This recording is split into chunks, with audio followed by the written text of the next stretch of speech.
평양의 협동조합 경험과 사회적 경제 적용 가능성이라고 하는 좀 특별한 주제를 가지고 오늘 저의 시간 한 30분 말씀을 드리게 되었습니다. 이 자리를 이제 주최해 주신 하나누리 그리고 또 후원해 주신 서울시 또 한겨레 사회경제연구원 다 이 자리가 좋은 성과가 이루어지기를 생각하면서 저희 첫 시작을 해보겠습니다. 아직까지도 북한은 이제 사회적 경제 협동조합에 대한 인식이 남쪽의 우리하고는 좀 다르다고 하는 그 인식의 격차가 아직도 있다고 하는 것을 이제 새삼 느끼면서 앞으로 어떻게 해야 되는가를 많이 이제 고민하는 그런 시간이었습니다. 단적으로 말씀드리면 북한에 있어서의 협동조합 사회적 경제는 이제 과거의 이야기이고 현재에도 존재하지만 기본상 사회주의 경제의 한 부분 그러한 사고방식에서 벗어나 있지 못한다.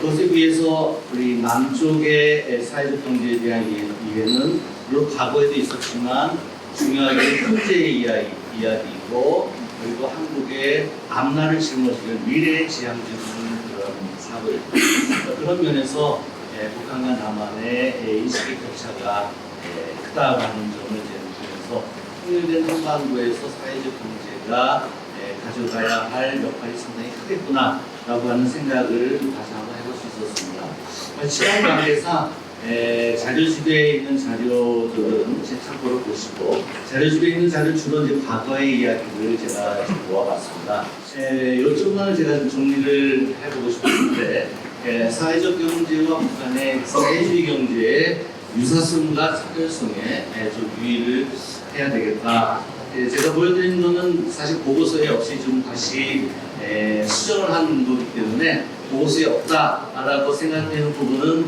마음대로 사진을 찍으셔도 괜찮겠습니다. 말하자면 우리가 생각하는 사회적 경제라고 하는 것은 자본주의 경제 체제의 독점과 같은 현실상의 문제점을 극복하기 위한 대안 중의 하나로 생각하는 것이죠. 그래서 한국에서 이런 역사가 있어 왔습니다만 북한 같은 경우는 생산수단의 주인이 인민대중의 지위는 국가적 소유 지배를 철저히 함으로써만 나버린다. 이런 원칙을 지금도 포기하지 않고 있어서 국가적 소유 지배라고 하는 것을 폐기하거나 그것에 대해서 다른 의견을 제시하면 전부 다 수정주의라고 하는 그런 비판을 하게 되는 것이 북한의 입장입니다.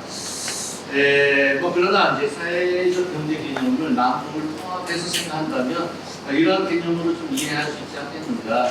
경제에 대한 사회적 통제력을 회복하려는 움직임을 사회적 경제라고 부르지 않는다면 이 사회적 경제에 있어서의 통제력을 국가적 소유지배를 통한 통제로 보면 사회주의 경제, 시민사회의 자주적인 통제로 이것을 승립하면 사회적 경제라고 이렇게 본다면 사회주의 경제와 사회적 경제의 공통 부분이 좀 있을 수 있지 않겠는가. 사회주의 경제 하에서도 사회적 경제가 시민사회의 자주적 통제 부분이 가능한 형태의 조직과 경영 부분들이 이루어지는 것이 좋겠다. 이런 생각으로 북한 사람들을 만나서 이제 이야기를 하고 있습니다. 근데 북한에서 자기들이 생각하는 협동적 소유라고 하는 의미로 사회적 경제를 생각하는데 그 사람들이 이야기하는 것은 이제 이런 세 가지 부분들이죠. 합법적으로 있었고 또 출자해서 언제라도 지금도 만들 수 있어서 지금도 북한에서는 소위 생산 협동조합이라고 하는 것이 지금도 계속 만들어지고 있습니다. 그리고 시장 속에 또 시장 바깥에 따로 존재한다는 것이죠. 그리고 합법적이다. 그리고 문제는 당의 지도와 국가의 방조를 받는다고 하는 것이죠. 그런 면에서 자본주의 사회에서의 사회적 경제와 결정적으로 다른 부분은 이 세 번째 부분입니다. 그러니까 북한은 이 세 번째 부분을 포기하지 않는 이제 그 점에서 당의 지도가 과거에는 어떻게 나타났는가 하는 것을 한번 과거의 역사를 한번 살펴보면 북한이 앞으로 사회적 경제를 남북한 협력을 하면서 받아들일 수 있는데 자기들의 논리로 재해석할 수 있는 당의 지도 국가의 방조를 한번 우리가 설명해 주고 싶다라고 하는 생각을 저도 좀 하게 됩니다. 현재 북한의 경제 시스템은 협동적 소유와 국가 소유가 같이 공존하고 있죠. 북한에서도 협동적 소유를 참여자의 자주적 통제로 이해를 하고 있습니다. 이 자주적 통제 부분과 당의 지도를 어떻게 볼 것인가, 이것이 이제 현재 북한 사람들이 사회적 경제를 부딪힐 때 경험하게 되는 사상적 혼란, 이 부분만 해결해 주면 사실 남북 간의 사회적 경제 부분이 쉽게 교류 협력을 또 할 수도 있는 부분들이 있습니다. 현재 농업 부분에서는 농업협동조합, 지금은 협동농장이라고 불리는 협동조합이 있죠. 제조 부분은 생산협동조합, 그리고 서비스 부분은 편의협동조합, 수산 부분은 수산협동조합, 소비 부분은 이제 50년대 소비조합이라고 있다가 1958년도에 농촌소비협동조합으로 바뀌었다가 지금은 협동농장 직매소 뭐 이렇게 해서 협동농장의 소비조합이 통합되어 있는. 근데 현재 각 부분에 사실상의 협동소유 부분이 다 존재하고 있는 것도 사실입니다. 우리 남쪽에서는 이제 먼저 소비조합 부분을 간단히 살펴보고 또 생산협동조합 부분을 두 가지를 각 한 10분 정도씩 좀 살펴보고 싶은데, 소비조합이라고 하면 이제 남한에서는 생활협동조합이 여기에 이제 해당이 됩니다. 한살림이라든가 아이쿱이라든가 뭐 둘의 생협이라든가 YW 생협이라든가 여러 가지 한국의 소비자들의 생활협동조합이 존재하죠. 그것과 거의 같은 형태의 조직이 북한에서는 1946년에 설립이 1946년에 소비조합이 나왔습니다. 그때부터 사실은 정부의 재정 지원 없이 자주적으로 이루어지는 것들이 조합이었습니다.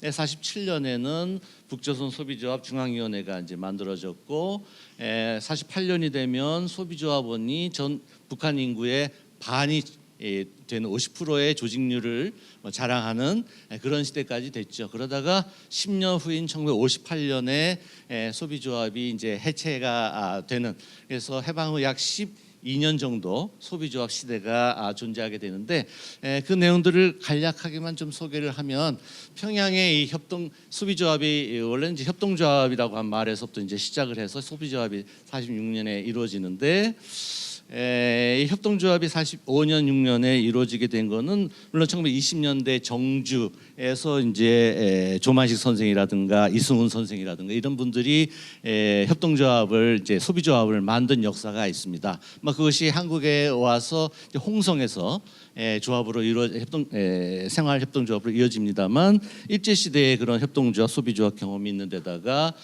사회주의화 과정에서 레닌의 협동조합론에 영향을 이제 받게 되죠.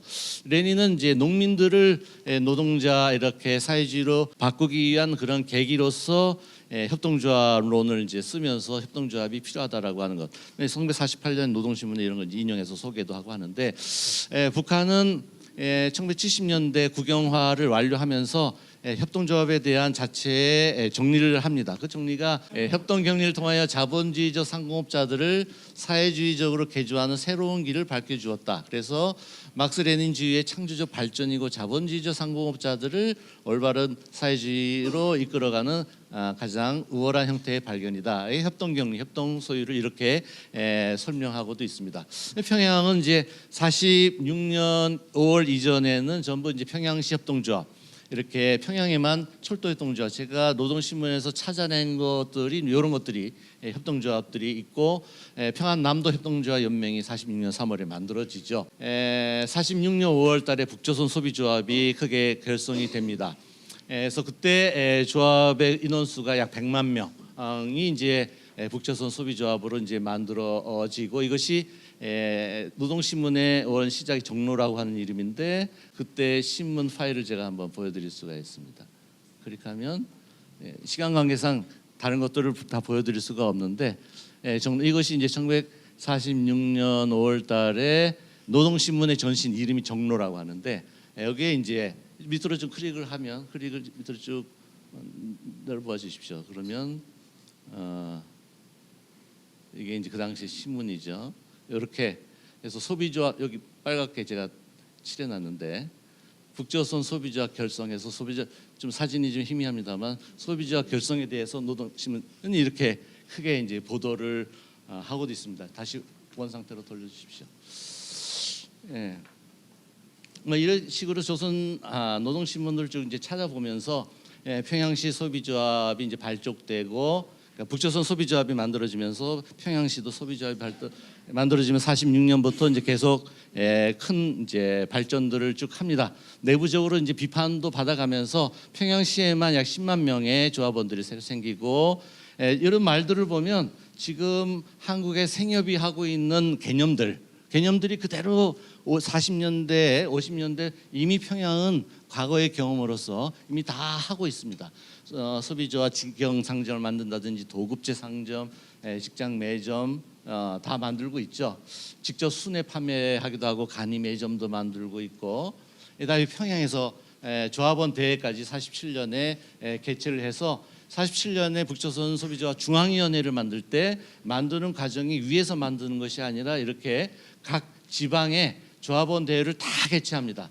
다 개최해서 우리의 의사를 대표하는 조합원을 우리 손으로 선거하는 북조선 소비조합 평양특별시위원회 위원선거, 중앙위원회 보내는 대표자 선거, 뭐 이런 것들을 해서 민주적 선거 절차들을 계속 경험을 하죠. 그리고 최초로 백화점을 만든 데가 평양시 소비조합입니다. 소비조합이 제1백화점 이제 만들어서 활동도 하죠. 이것이 6.25 전쟁 나기 전에 북한의 소비조합 운동들입니다. 제1백화점의 사진들이고, 그런데 여기서 이제 당의 지도 이 부분에 대한 것이 가장 중요한데, 북한 사람들한테 제가 이 노동신문의 자료들을 찾아서 당의 지도가 어떤 것인가를 다시 한번 확인을 작년에 세미나를 통해서 한번 해봤었습니다. 기본상으로는 관료주의적 간부들의 잘못된 사업 비판들이 주로 당의 지도입니다. 즉 대중조직인데 관료주의적으로 대중조직을 운영하고 있는 것에 대해서 당 간부들이 비판을 하는 것이 대부분입니다. 그러니까 당의 지도가 꼭 위에서 관료적으로 지도하는 것이 당의 지도가 아니라 그러한 관료주의적인 지도를 하는 사람들을 구체적으로 이름까지 노동신문에 실명을 거론해가면서 정진민은 이렇게, 윤내식은 이렇게, 그래서 나쁜 짓을 하고 있다라고 하는 것을 노동신문이 직접 실명으로 까고 있습니다. 네, 이게 이제 당의 지도라고 하는 것이죠. 재정 규율을 지키지 않는 평양시 소비자 일꾼들, 그래서 뭐 여러 가지 잘못된 것들 이렇게 비판을 51년에 한다거나 전쟁 중인데도 52년도에 중앙위원회가 또 비판을 합니다. 계획을 무원칙하게 작성하고 형식적 관료주의적 사업작품 그것이다. 네, 이렇게 당이 이 소비조합에 대해서 비판을 하는 것은 이런 분위기가 있지만, 또 하나는 재미있는 것들이 있습니다. 뭐냐면은 이 소비조합들을 시간 관계상 뭐 생략을 하겠습니다만, 이 소비조합들을 만들어내고 간부로 일을 하던 사람들이 사실은 박헌영파 라든가 이래서 국내 공산주의 운동을 하던 사람들이, 인텔리들이 주로 소비조합 간부들을 합니다. 그러니까 이 사람들이 그 중에 이제 대표적인 사람 중에 한 사람이 장시우라고 하는 평양시 소비조합 위원장을 하던 그 장시우라는 사람이 그런 박헌영파로 몰려서 53년에 수청이 된다거나, 아니면 박헌영 스스로가 이런 소비조합에 강연을 한다든가, 소련파로 몰려서 숙청된 허가이라든가 이런 사람들이 대중조직의 상업망 조직의 간부들을 지도하는 위치에 있다니까, 결과적으로 이들이 숙청되면서 소비조합 자체의 운동도 크게 변화하는 그런 측면들이 있습니다. 그래서 주로 이제 50년대 후반에는 소비조합 운동이 도시로부터 농촌으로 가자라고 하는 이제 그런 것들을 이제 보여주는데, 여기 한번 찍어봐 주시겠습니까? 조선 소비조합 10차 중앙확대위원회 노동신문에 쭉 내려보시면, 이때 이 사람이 누구냐면 이 사람이 박헌영입니다. 지금 북한에서는 박헌영이 나온 사진 일체 볼 수가 없죠. 이 사람 숙청됐으니까. 그런데 일본에 있는 원전들에 검색된 데는 이렇게 조선 소비조합 10차 중앙확대위 내각 부수상 박헌영 동지의 연설. 그래서 이걸 북한 사람한테 보여주니까 뒤집어집니다. 이런 건 우리가 봐서는 안 되는 거예요. 네. 그래서 이 내용들이, 박헌영의 이 연설 내용들을 보면 지금 우리가 생활협동 운동을 생협 운동을 하시는 분들이 대중 강연할 때 하시는 말씀들이 거의 이 안에 다 들어 있어요. 사실상 그렇게 북한은 이미 이 시대에 그런 경험들을 다 하고 있었던 거죠. 그러던 이제 북한이 1953년 4월에 내각 결정을 하면서 도시 부분과 공업지대는 소비조합이 하던 거를 다 국영상점으로 전환시킵니다. 농촌과 소규모 공업지대에서만 소비조합이 담당하도록 해서 소비조합은 농촌 중심으로 변화됩니다. 53년 4월 이 시점이 박헌영의 숙청 시점과 겹치게 됩니다. 그래서 박헌영의 국내 공산주의 운동들이 주로 도시에서 프롤레타리아 노동운동을 하던 사람들입니다. 그러니까 이 사람들의 말하자면 지도권을 없애고 그래서 그 운동을 하던 소비협동조합, 소비조합 운동을 하던 사람들을 다 농촌으로 보냅니다. 그래서 농촌 중심으로 가게 되면서 그 이후에 이제 58년에 농촌도 협동격리로 협동농장이 만들어지면서 개인 상업이 완전히 폐지가 되는 이 과정을 북한은 박헌영의 숙청 5년 사이에 급격한 사회주의화를 이루게 됩니다. 6.25 이전에 북한은 상당히 점진적인 사회주의화 과정을 김일성 스스로가 걷고 있다가 3년간의 전쟁이 끝난 다음에 국내 공산주의자들을 숙청하면서 그 이후에 5년 만에 사회주의화를 달성해버리는 굉장히 급속한 사회주의화를 하게 되는 것이 그 이후에 북한에 있어서 대중조직인 협동조합, 소비조합들이 큰 역할을 하지 못하고 다 국영격리로 강제적으로 편입되는 이제 그런 과정을 북한은 걸었다라고 설명을 드릴 수가 있습니다.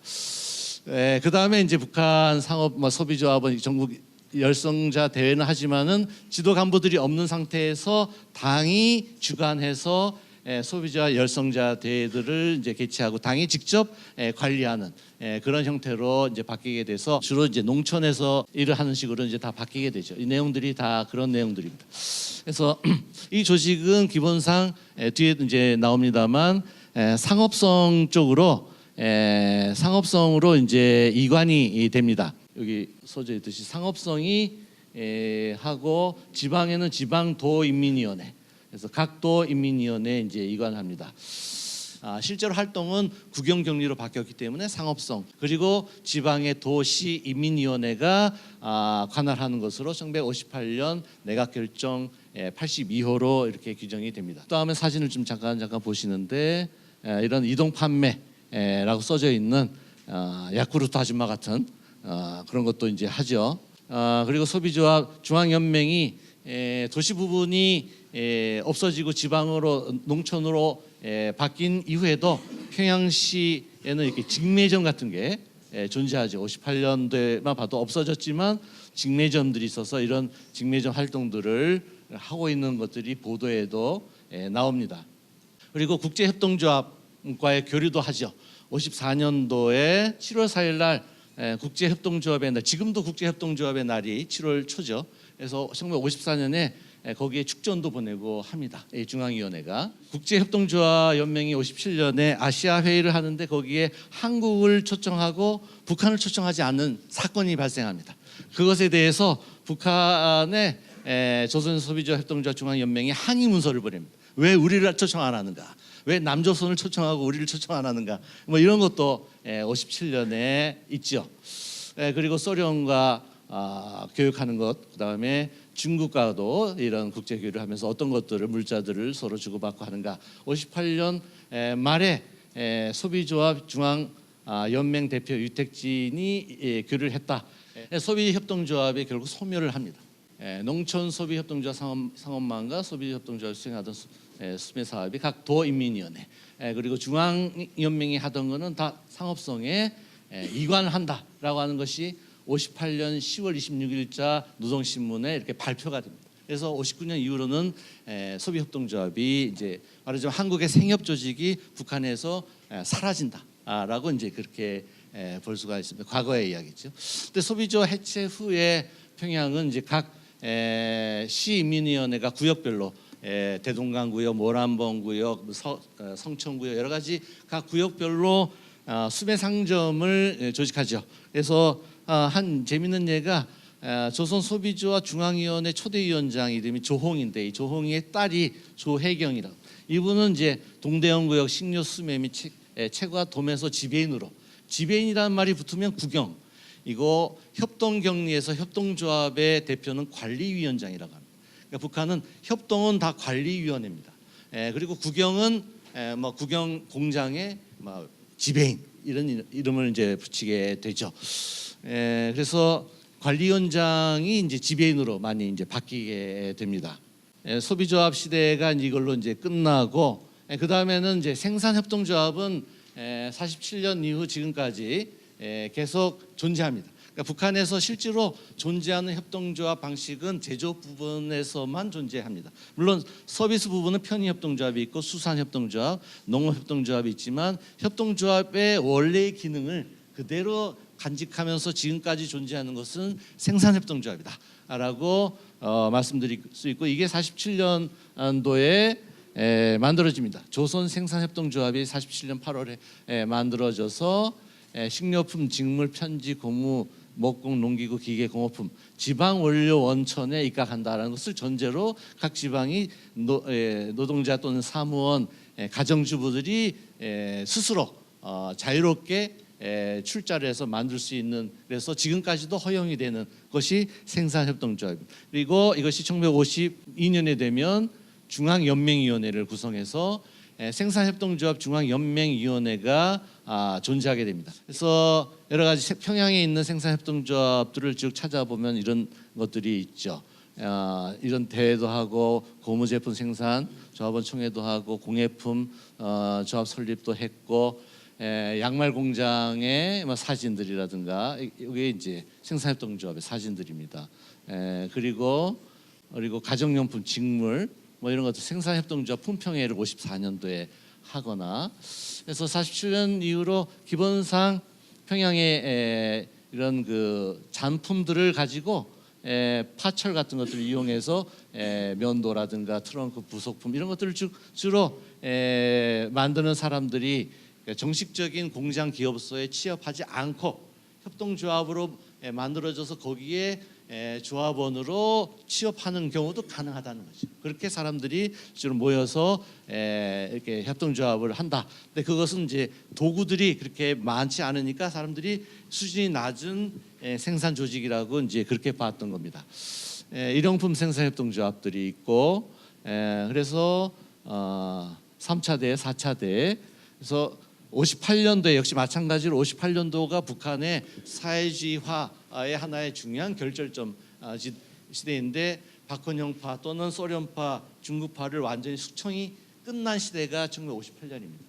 그래서 김일성의 단독 정부라고 말할 수 있는 시대가 이제 58년 이후로 이루어지고, 10년 후 1968년에 마지막 국내파로 남아 있었던 갑산파라고 하는 조직들이 마지막에 숙청당하고, 그 이후로는 종파 숙청이 이제 사라지는데, 어쨌든 1958년에 이렇게 생산협동조합에 대해서도 지도 사업을 경공업성과 인민위원회에 이관하는 걸 또 결정을 하게 되죠. 그래서 연맹 기관을 10월 말 이전으로 해산하다.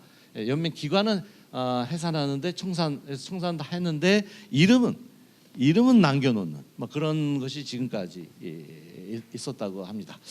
노동신문에 59년도에 그래서 당이 직접 지도하는 전국 지방산업 및 생산협동조합 열성자 대회를 이제 뭐 개최를 하거나 뭐 이런 것들이 이제 당이 직접 지도하는 형태의, 그래서 김일성 수상이 노동자들 직접 만나서 담화하는 사진을 낸다거나, 그래서 북한은 대중조직의 당이 하부에서 직접 개입해서 지도하는 것으로 관료주의 체제를 무너뜨리고 중앙조직을 무너뜨리고 당이 관리하는 그런 형태를 쭉 그 이후로 60년간 계속 이제 유지를 해옵니다. 근데 그 부분이 이제 시민사회의 자주적인 통치라든가 이런 관점에서 볼 때 문제가 있죠.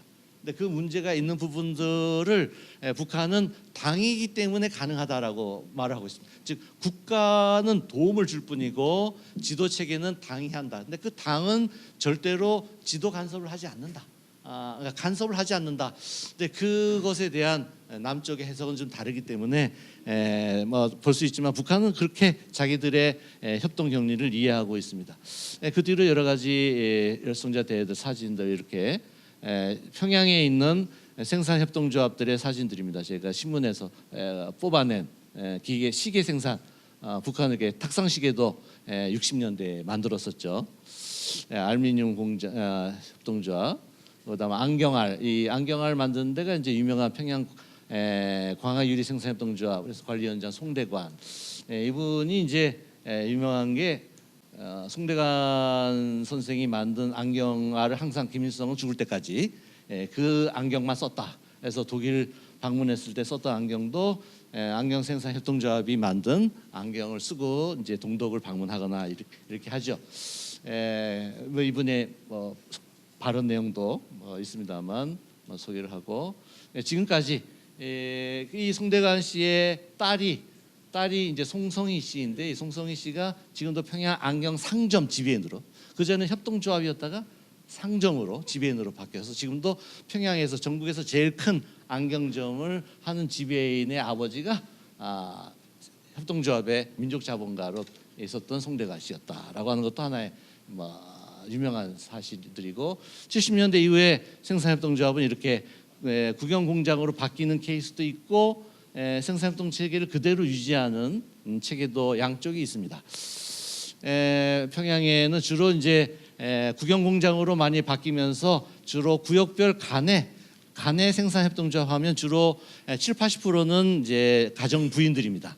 가정 부인들이 중심이고 한 20~30%는 이제 동네에 사는 남자들이 이제 이렇게 들어가서 같이 이제 여러 가지 간의 부업 뭐 이런 것을 하면서 공식적으로 허락된 것이 이제 8.3 인민소비품 기관, 공장, 기업소, 또 협동조합 만들 수 있고 간의 작업방, 간의 생산협동조합, 그래서 경공업 일용품들을 얼마든지 자유롭게 만들 수 있게 된 게 84년 이후입니다. 경공업 생산이 이제 많이 줄어들게 되면서 이런 좀 특별한 비상 조치를 김정일 시대에 이제 하게 되는데, 이게 지금까지 북한의 생산협동조합을 유지하는 하나의 법적인 근거가 됩니다. 이게 8.3 인민소비품 생산운동인데 이걸 배경으로 해서 사회주의 경제 시스템 안에 흡수된 형태로 여러 가지 형태들의 협동조합들이 존재합니다.